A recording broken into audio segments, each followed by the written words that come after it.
Ben Edirne Keşanlı İbrahim Gülek. My name is Ibrahim Gülek. Ha, and I'm İbrahim from Gülek. Edirne. Kore'ye 53'te katıldım. I went to South Korea in 53 1953. senesinde. Ve Kore'de giderken 23 gün 24 gece. Yani It took gittik. us 23 Yani days gemide. to go to Korea with ship. İndiğimiz Pusan'da bizi öyle karşıladılar. Dinlenelim diye yani. Orada 2-3 gün bir istirahat ettik. Ondan sonra cepheye çekildik. First when we Cepheye landed, doğru. we were really exhausted. Şimdi and cepheye giderken trenle tamam. when we first landed in Busan port, Ah. we were exhausted for the long trip, and they let us rest for 2 days. Then we had to go to the war zone right after with a train. Sonra bir onların rayları bozuk. Yani bu devlet hani trenle gidiyoruz. Gani arabası gibi diyor. Yavaş. We were going with a train, but the railroads were a little broken, and that caused the ride to be really slow because we couldn't go fast because of the railroads. Trendeyken o Kore çocukları anadan doğma. Biz üşüyoruz. Elbise yok, şey yok. Ulan bunların cinsi mi böyle dedik. And when we first saw the Korean kids, he was surprised because they didn't have any clothes even though during the winter, and he thought that Hiç. the kids were able to withstand this cold because that was the first time they saw kids wearing basically nothing in this cold weather. Elimizde komanya verdiler. Komanya? Komanya yiyecek. Bak sen şimdi. Kavurma, ekmek, neyse dilim dilim. They gave us Turkish, food, Turkish bread and the meat in the middle. Turkish, çap çap. Bir de gazete arıyorlar. Çap çap. Biz o kendi yiyeceğimiz komanyayı atıyoruz.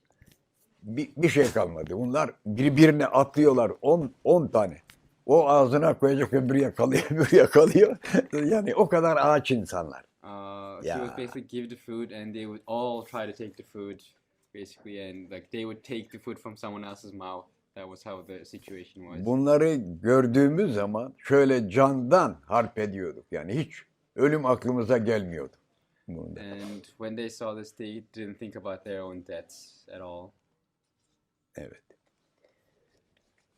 Şeye gittik. Cepheye çıktığımızda kendi elimizle mevziler kazdık.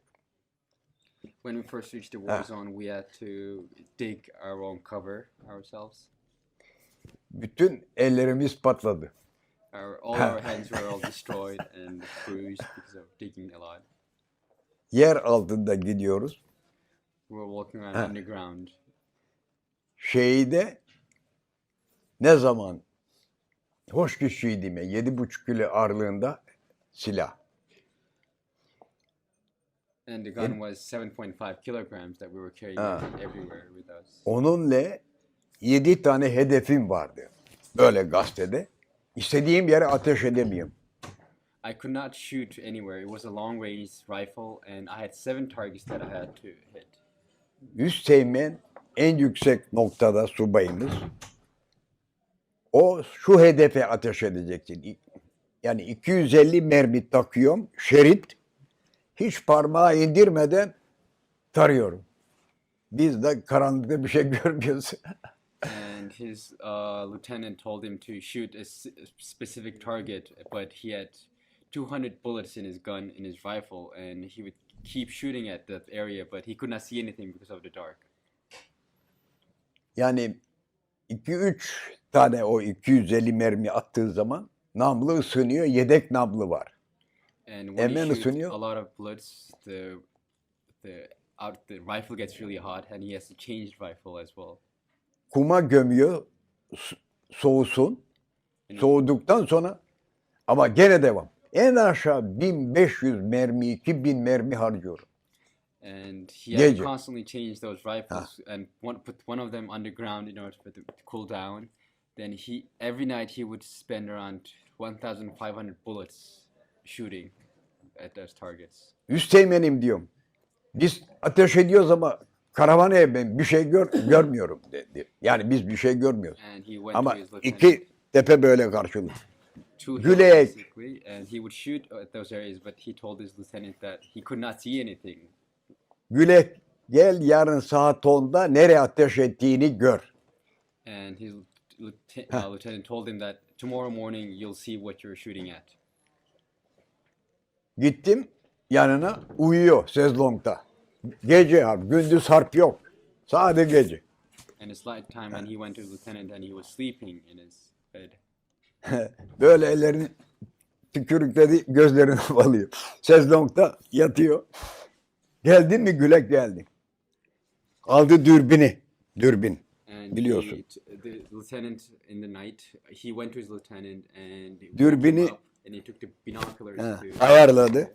Bak dedi nereye ateş et. Sen eleme dedi. Taktım gözümü. Ulan sanki elimde bir taş alacağım oraya yaklaştırdı. Ya dürbün He yaklaştırdı. looked through the binoculars to see what he was shooting at. Yani dozer çalışıyor. 4 metrelik dozer.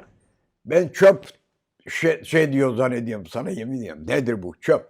Bak dedi. Kendisi konuyor. O dedi insan leşi. Kolu görünüyor. Yani yaklaştırdı ya. O komutanım bir daha dediğin zaman ateş edeceğim. Pardon.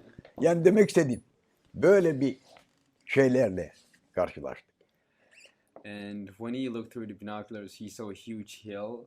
But when he looked closely, he realized that it was all corpses, actually, human bodies that were put together up there. Her mevzide telefon vardı. O üst temenden. Every district or the area unit had one phone for the Yani commander. telefonu kaldırıyoruz. Sen şu hedefe niye çapraz getiriyor böyle? Aradan geçmesin. And Yani the order nasıl- was for them to shoot in the crossfire so that the enemy could not dodge or go towards one area. Yani oradaki o ateş ettiğimiz yerde ağaçlarda uçaklar da bombardıman ediyor. Ağaçlarda dallar kırılmış, ağaç beyazlamış kurşundan. And also they would shoot in the crossfire, and the plane would also bomb the area, and he would see the trees that were full of holes, basically. Sonra Türk askeri her yerde başarılı. And the Turkish soldiers are Ha. actually good in every way. He's saying that. Madalya töreninde Türk Tugayı'nda ben de o 10 kişinin içine girdim. 10 kişi adam halat çektik. Demek ki hep yendim bu iyi dediler. And in the medallion ceremony where they had the pulling rope game, he was part of that as well against the U.S. military. Madalya töreninde 10 tane Amerikan, 10 Türk. Bu gemi halatları var ya, gemi halat. Bir su var, kim kimi sokacak. Orada bir şenlik yaptılar. Basically, it was 10 U.S. soldiers and 10 Turkish veterans, and there was water in the middle, and they were playing who would pull the other side to the water. Subaylar bizim uyanık. Ne dediler? Böyle potinle yer açın. So the Turkish soldiers basically dug the ground with their Yer feet. açın. Sonra ne yapacak? İpi gerdiği zaman siz diyor gerin. Sağdan onlar bocalayacak, siz toplayın. Aldattık onları. Amerikanlar bir misli bizden büyük. Yani Türk askeri. So their tactic was they Şapur knew şupur that soktuk o suya. Turkish soldiers were U.S. soldiers were bigger and larger and stronger than them. So they basically fleeced her up a little bit, and once they were losing their balance, they would pull in that time, and they won the pulling game with that tactic. Tablikatta olsun. Ateş altında ilerleme. 3. taburun 11. bölükteydim. Ve o tablikatı 3. taburun 11. bölük kazandı. Yani demek istediğim vurulan asker oldu. Nasıl vurdu? Ateş altında ilerleme, çalı geliyor bilmem nedir.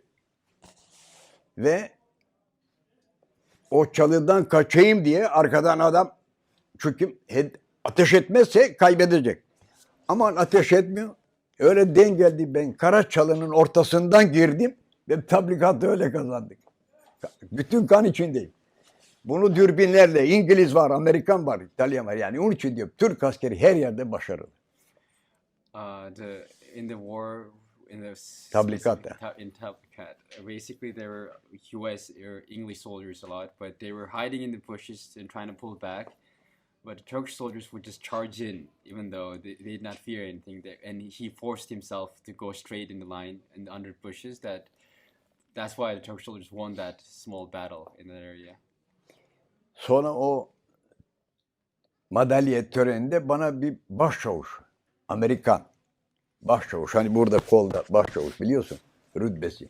Bana düştü. Her Türk askerine bir tane Amerikalı onları gezdirecek. Burada yemek de yedirdiler bize. And in the medallion Bana ceremony, başçavuş düştü. for every Turkish soldier, a U.S. soldier would accommodate that person and like buy food and take him around. And the high-ranking officer was chosen for him. Askerden geldiğim zaman ona mektup gönderdim. And I Adres sent him a vardı. postmail after I went back to. O da bana gönderdi. O zaman unuttuk şimdi. İngilizce biliyorduk. And back İngilizce in those biliyorduk. days, he knew a Gene lot az of çok English, biliyorum ama and fazla değil. they would exchange Yiyecek, mail. yol, bilmem ne biliyorum ama. I'll ask him about Benden Korea. bir de bunu şey diyeyim. Bizim subaylarımız hani yiyecek erzak şeyde dolu. Alıyor cemseye, getiriyor çadırlara. Ağaç oranın insanı. Hep dağda, şehirden kaçmışlar dağda, sazdan samandan evleri. Bizim yüzbaşı alıyor, 5 ne fazla makarna mı var, ne konserve ne var getiriyor Korelilere. O kondulara. Bunu duyuyorlar. Bizimki yüzbaşıysa öbürü binbaşı. O da Amerikanlar geliyor. Türkler satıyorlar Korelilere erzak. Gidiyorlar. And he's talking about the time when they were in the forest, and there were a lot of Korean citizens as well because they could not live in their own houses because of the bombing and attack. And a lot of Turkish soldiers would take their food and everything and give it to the Korean citizens who are living in those forests with them. Bizim subayın üstüne, askerlerin üstüne para arıyorlar. But the U.S. soldiers thought that we were selling the food to the Korean citizens. Para arıyorlar, and satıyorsun US diye. soldiers Bakmışlar checked para us yok. whether we have money or not from all the food that we gave. Ha. Sormuşlar Korelilere. Demişler para mı? Yok. O zaman kendi erzaklarını kendileri ağaç kalır demiş. Basmış gitmişler. Yani And Türk US soldiers askeri her thought yerde. that the Turkish soldiers were selling because they did not think that they would give their own everything to the Korean citizens, and that's why U.S. citizens were so suspicious of Turkish soldiers. But once they realized and asked the Korean citizens that they had no money or anything, they just gave the food for free to the Korean citizens. They thought the Turkish soldiers were kind of stupid because they were going to be weaker, and they left without finding anything. Bir de Bir de Kore hakkında senin düşüncelerini anlatır mısın? işte Kore Genel hakkında olarak Kore. Yani savaştan değil de senin düşüncelerin. Güney Kore hakkında. Kore hakkında şöyle şey diyeyim.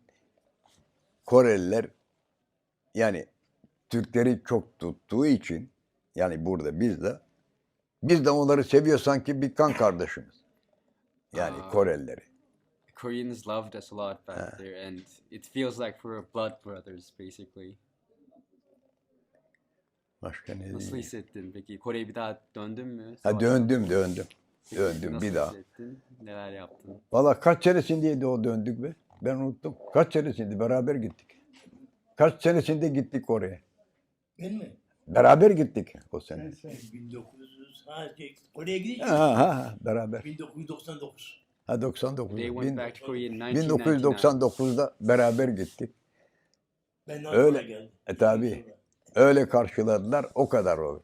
Yani Yolda biz ben- bir yere indiğimiz zaman kızım, otobüslere bineceğiz. Bizi o harp ettiğimiz yerleri, o evlerin müze yapmışlar o And when they şeyleri. landed, Müze they were şeklinde. going to go see the places they fought at. Korelilerin evleri.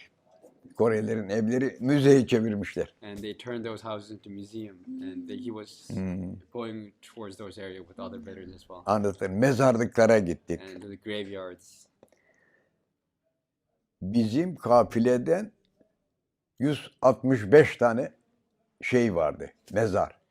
And there were 165 Trafik kazasından ölen var, graveyards for şeyde ölen arguments, var. basically.